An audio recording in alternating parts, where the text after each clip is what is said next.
Oh, good. We're going chasing.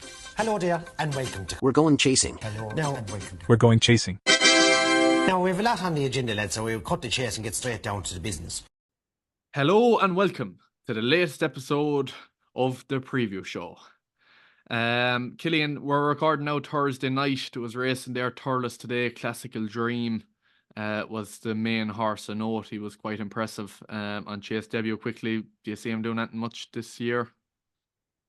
Yeah, he'd be on his hurdles form. He's entitled to be contesting all those grade 1 novice chases now over 3 miles. Whether he's 10 years of age too, but yeah, he's going a lot older. Is it? Yeah. But looking forward to this weekend, we've got 6 graded races on Saturday. At Punchestown, we've got the Grade 2 Florida Pearl Novices Chase and the Grade 1 Morgiana Hurdle. At Haydock, we've the Grade 2 Newton Novices Hurdle, and of course, the big one there, the Grade 1 Betfair Chase. And at Ascot, we've got Shishkin running in the Grade 2 1965 Chase, and got favourite for the Grade 2 Coral Hurdle. Looking on to Sunday then, we've got a Grade 2 2-mile Novices Chase at Punchestown. Looks a small bit weak, but the Grade 1 John Durkan Chase should make up for that. It's looking fairly stacked. Aside from the graded action, we've plenty of other nice nuggets of tasty action over the course of the weekend. Nice beginners chases, a few nice maiden hurdles, and a couple of nice novice hurdles there in the UK as well. Not to mention a couple of nice handicaps. But before we move on to Saturday, Killian, we've racing at Fairyhouse on Friday. Some nice entries there, better days ahead in the maiden. The exciting Mr. Policeman is entered in the beginner's chase, and DB Cooper in the bumper. Is there anything there that you're really looking forward to looking at? Yeah, I think I suppose Mr. Policeman, he's been all talk all summer, so I think we're going to find out if he's worth his salt as a chaser, and if he's going to make up into an Arkle horse. Like I'd say, I think the better days ahead should definitely win anyway in that race, and then you're looking DB Cooper as all talk as well. So hopefully the three of them won. You'd have 3 nice prospects going forward, I suppose, wouldn't you? You would, you would indeed. Sure, hopefully the 3 of them win, because they could have a bit of class about them.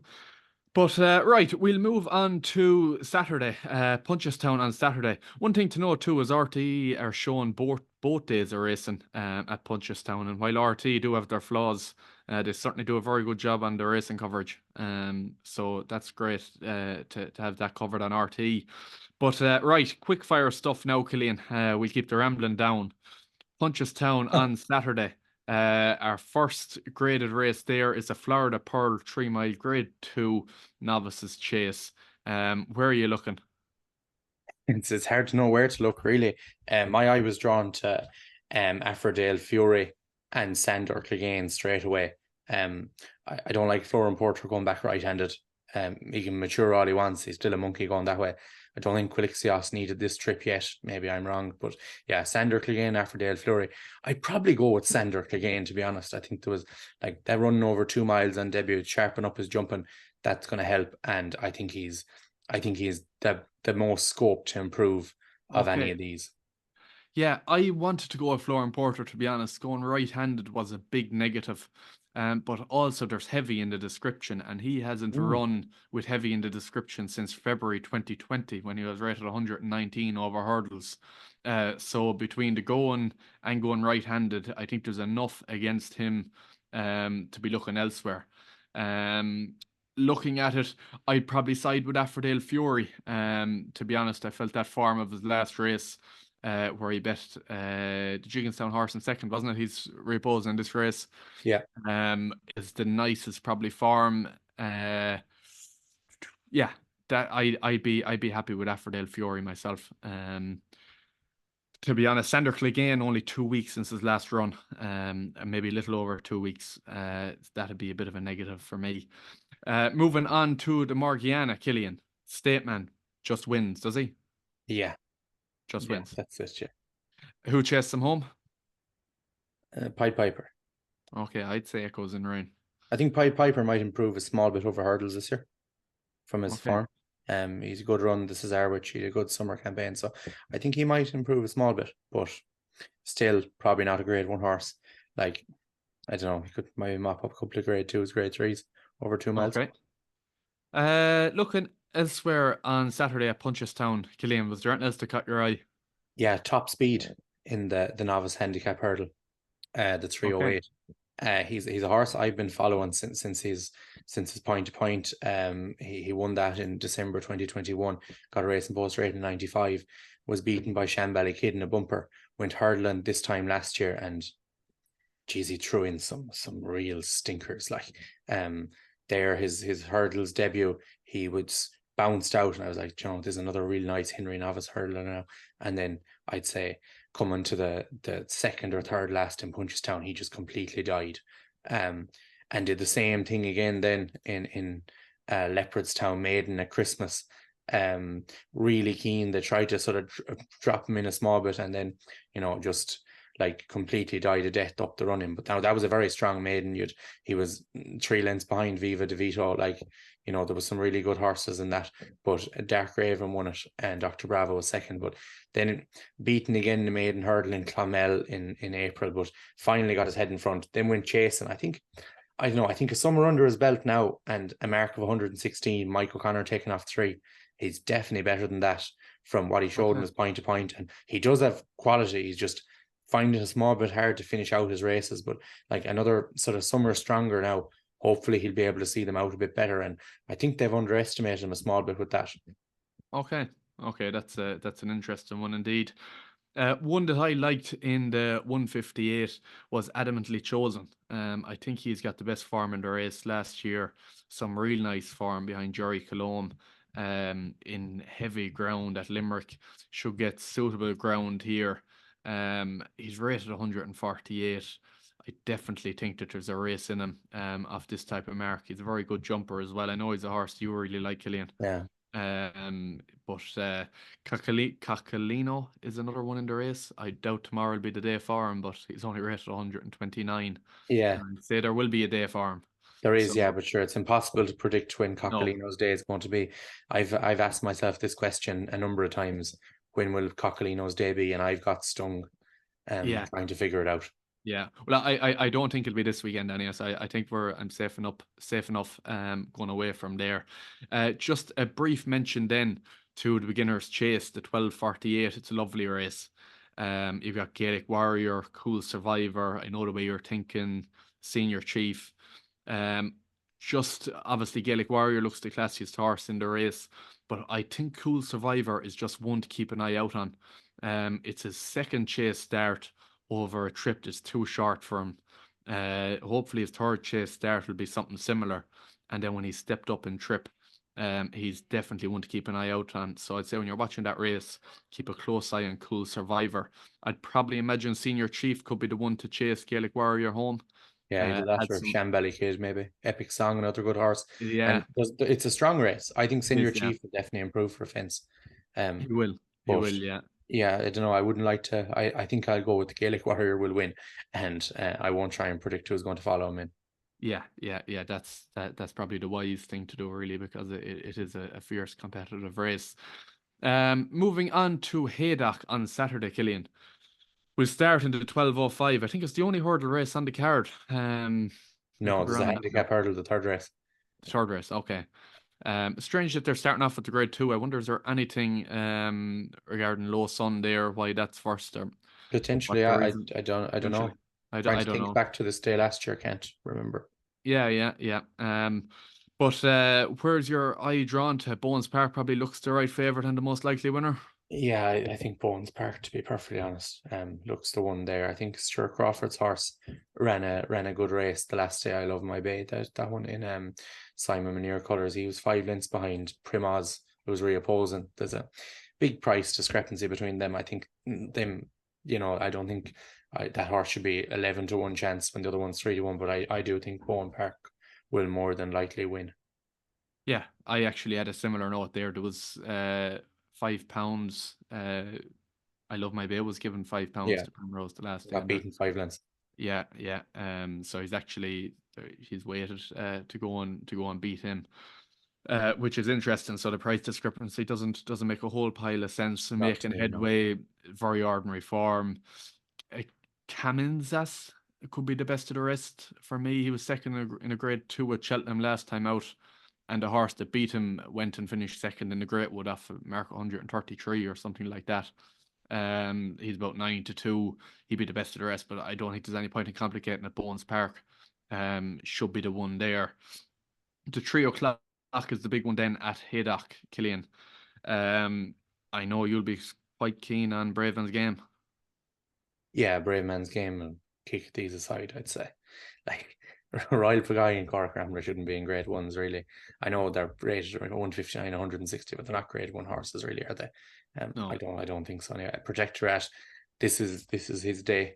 That's the only worry. He is going to be fully wound up for this. He's off the back of wind surgery after the Gold Cup as well. That's a real Paul Nicholls trick that Skelton obviously picked up. I don't know. I just like, he's all class. Bravemansgame. He'll be like, I don't think fitness beat him in the Charlie Hall, but sure, I suppose he'll strip a bit fitter for it. But yeah, I think you can get. I think if you get any price, sort of 4 to 5 or bigger on Bravemansgame, it's nearly all out, isn't it? Like, I think. I just can't see Protectorate beating him. Did you see Dan Skelton's interview during the week regarding his horses needing to run first time out? He was saying that he's changed nothing with his horses from this year to last year, but he says whatever it is, they're running well below expectations and they're needing it so badly. Now, Yeah, he says that he will have Protectorate ready to go and whatnot, but certainly the rest of the yard has needed their run. With that in mind, and Venetia Williams operating at a 41% strike rate, I'd be keen on Royal Pagaille in a match bet. I think like Royal Pagaille is 3 from 4 at Haydock. Now, there are 2 Peter Marsh chase wins, a novice chase win. The one time he was bet, he was second in this race to a Plutard bet 22 lengths, I think it was. Yeah. So he's semi-interesting, but I do fully agree he's a step below grade 1 level. But I'd probably be more keen on Royal Pagaille without the favourite than I would just go on Bravemansgame. We want to back winners here. Like, there's no point cheering home a horse in second. Bravemansgame goes to win and goes and wins. Max bet. Thank you. Okay, we'll move on at that. We'll back it up a small bit there. See if there's anything else at Haydock that catches the eye. I know for me in the 1240 is a class 3 handicap chase. Cheddleton also has a great course record, 2 from 3 at the course, and one of them was a bumper win. But he's had a nice pipe opener over hurdles. He's the classiest of the horses in the race. He's dropped to a nice mark. Jenny Candlish, I think I've pronounced that right, has had 2 wins and a second from her last 4 runs too. And it's not a race that's going to take that much winning. I think he could be around 3-1, 4-1. If you have odds checker there, you might check that, but that'd be one that I would be interested in. Is there anything else there that's got your eye in Haydock? Yeah, the 150 I think is an interesting race. Gaillard de Menil, it's a graduation chase over 2 miles, 5.5 furlongs. Gaillard de Menil, Grey Dawning for Dan Harry Skelton, and then Apple Away for Lucinda Russell. Like, at the weights, right? So Apple Away has been talked about as this outsider for an RSA. I guess she needs 3 miles. So does Gaillard de Menil. He's as slow as a wet week. She's getting 18 pounds off him on chase debut, right? And she's rated 15 below him. If she's to be an RSA horse or anything to that level, she's grade 1 winner over hurdles in Aintree last year.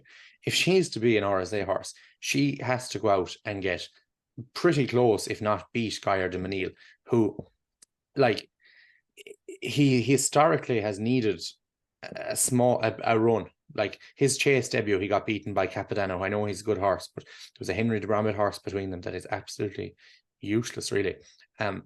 Like, last year he went to the Drinmore Fresh, but like, that was on real soft ground. If you look what was in behind him, Banbridge, Authorized Art, none of those horses went on the soft ground that day. So, like, I don't know. I think Apple Away needs to be getting very close to Gaillard de Menil. Can't have Grey Dawning at all, to be honest. No. Just like was beaten the last day by Stay Away Faye, but just like had every chance to win the race and just didn't have the stuff to do it. So I'd be marking him off straight away. Like, I think it's a match between the two of them. I think Garda Neal's an all right price. Like, if you're taking under the assumption that she's not a top horse, you know, he's still 156. He's the 4 mile winner, and the ground will suit. Patrick's gone over to ride. You know, he should be really winning it. But if people think Apple Away is going to be a grade 1 horse over fences, they should be getting stuck into the 11-4. Yeah. Yeah, I'd agree with you fully. Apple Away is the main danger rather than Grey Dawning, and the market has that wrong. I'd say by the time they go up on Saturday, Apple Away will be second favourite.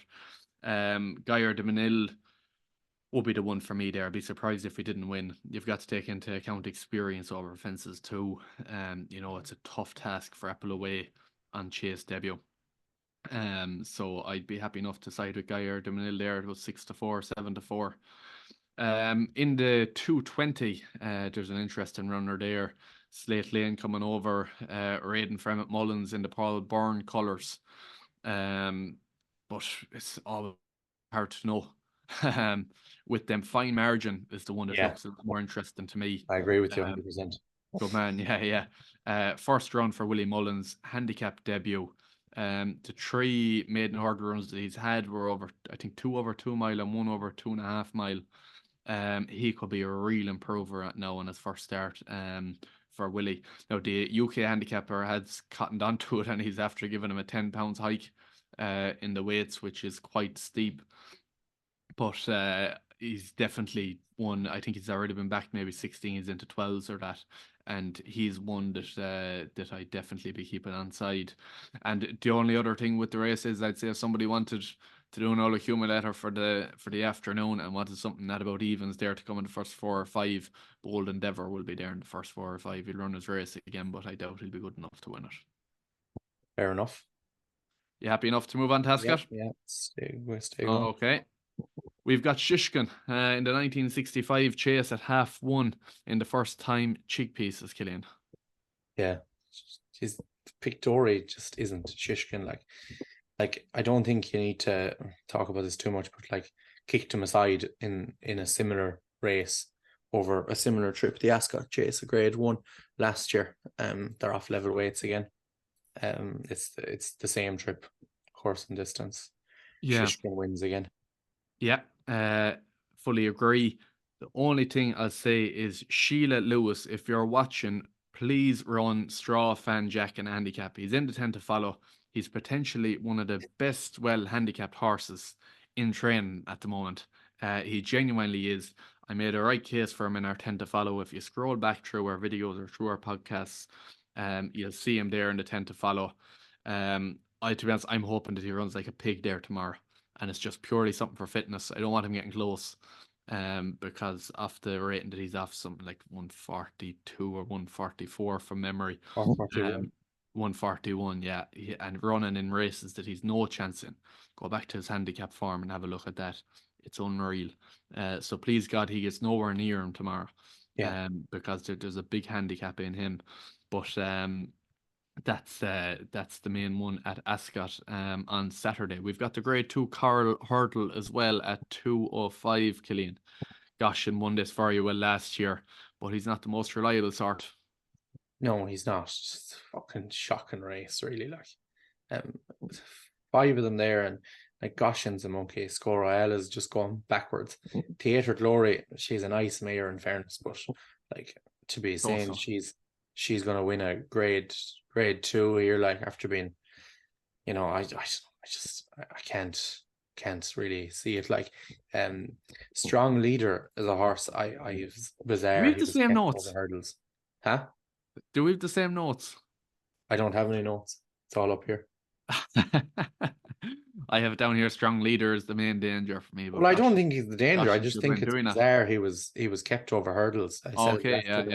After the Welsh champion hurdle in Voslas, like, he came terrible run that day, like, and no reason why he could be so bad.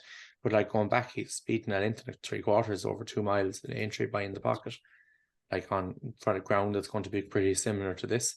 Like, geez, if you're keeping him over hurdles, the races like this, going up in trip as well, like, this is what it looked like he was crying out for it. Like, do you know what? Like, Yeah. if you're Ollie Murphy and he doesn't map in this or get close, you'd be saying, I'm wasted a fucking year here. Like, I don't know. I think to justify the Ollie Murphy experiment, he has to be in the first two.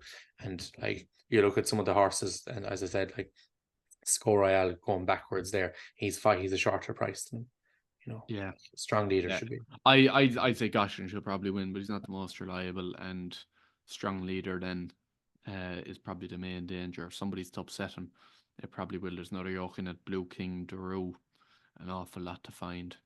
Only a 4-year-old though, it's the only thing. Does have a lot to Yeah, find, but might get there, like, possibly, but I don't know. I think the gap is quite wide there for him, and all known for him anyway. Yeah.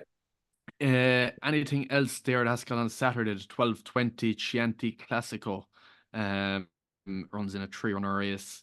Won extremely well last time out. I'd say that he has to give a load of weight away now, but Yeah, he's stupid weight, but yeah, but I'd say he's got the class to do it. he does it. Yeah. Yeah, no, I don't know what price he'll be. If you have a price there, There's it's not no, priced I up yet. can't see any here, but Yeah, it's not priced up yet. yeah, God a knows. horse in my tend to follow runs in Ascot on Saturday, Farnog, in the Oh, okay. 12:55 novice hurdler. I'd say it looks like a race that he should win, to be honest. I think the Nicky Henderson horse Excello is like has had a couple of runs and over in France. He's an interesting one coming over, but I think it could be between the two of them. And leader in the park, he's Ben Pauling is having a savage season. He's a really good trainer. He won a point to point last February by 56 lengths, but I think it was a bit of a disaster over there in Tallow. But yeah, I think I'd like to think Farnog would win this. Okay, very good, very good. It'll be interesting to see what price he is and indeed how he goes. There's one other horse there that sort of catches my eye on Saturday. It's the 3:15 Funambule Civila. He's back down to rating 153. He was beaten about 20 lengths by Boot Hill there last time out. It was only an 11-pound swing at the weights, but it's a second run now since a wind operation, and he does have a bit of class, this horse. Obviously won the Game Spur twice. Now he's got a lot to find based off the run the last day, but I think he's going to come on a lot for it. Phoenicia Williams is in very good form. I think he can defy a mark of 153, and he's a big prize to do so. He's about 14-1. So that's another one that I like each way. I think he'd be thereabouts if he's himself. Punchestown on Sunday, then Killian. Are you happy enough for Saturday? Yeah, I reckon I'd play Slay Funambule Civila. He's no chance. Okay. Yeah, just so you know. Okay, sound. We'll find out. We'll find out on Saturday. Punchestown on Sunday. We only have entries here now, Killian, but the Grade 2 Novice Chase looks weakish. Imagine who won his beginner's chase, beating the likes of Sander Clegane. I know the way you're thinking and that. He should go off favourite. An Epic Song is interested in making his chase debut in a Grade 2. Yeah, he's in the beginners on Saturday though, declared, so he won't be there.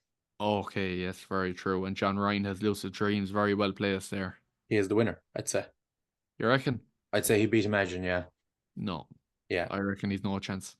He's at least he's 100% going to come second.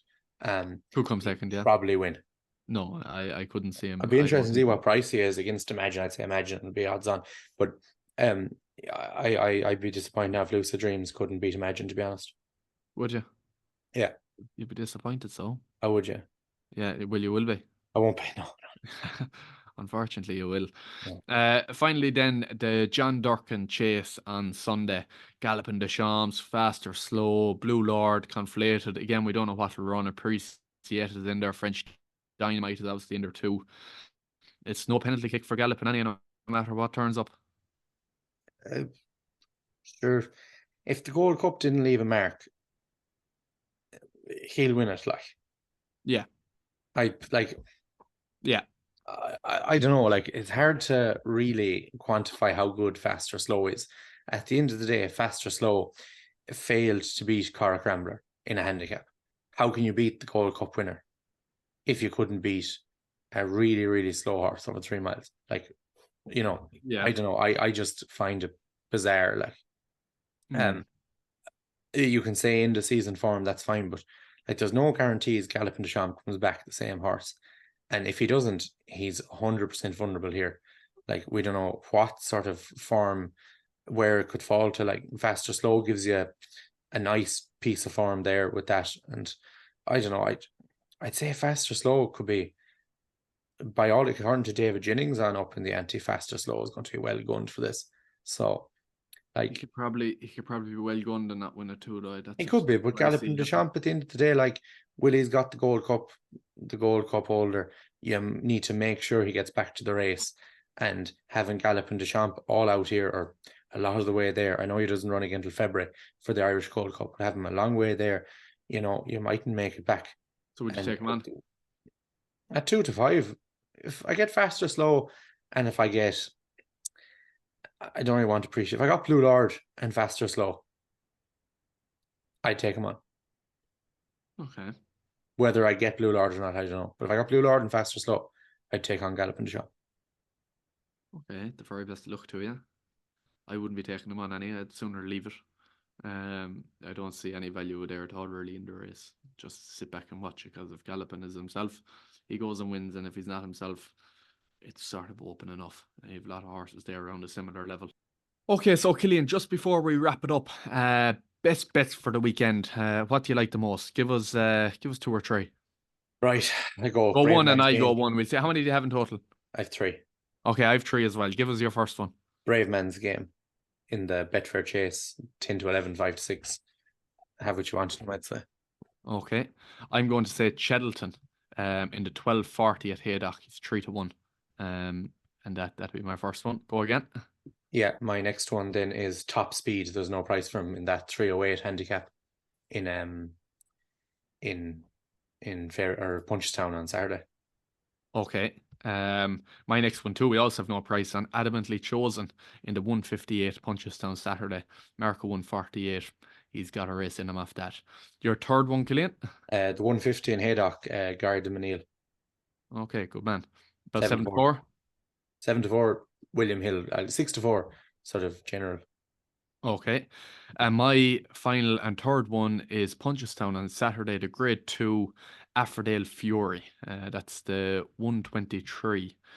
He's 7 to 2, and I'd be quite keen on him too. That brings us to the end of the preview show.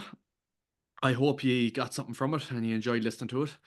We'd greatly appreciate it if you could click subscribe down the bottom corner, whether you're on Spotify or YouTube or Apple Podcasts, wherever you're listening. If you could subscribe and give us a 5-star rating there too, that would be super.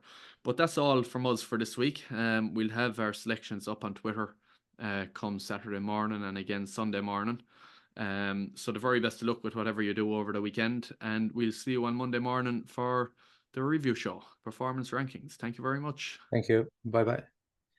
It's Honeysuckle and Rachel Blackmore, racing's golden duo! Tiger Roll joins the greats and beats Magic of Life. Best behaviour on the air side with the wettest of sails!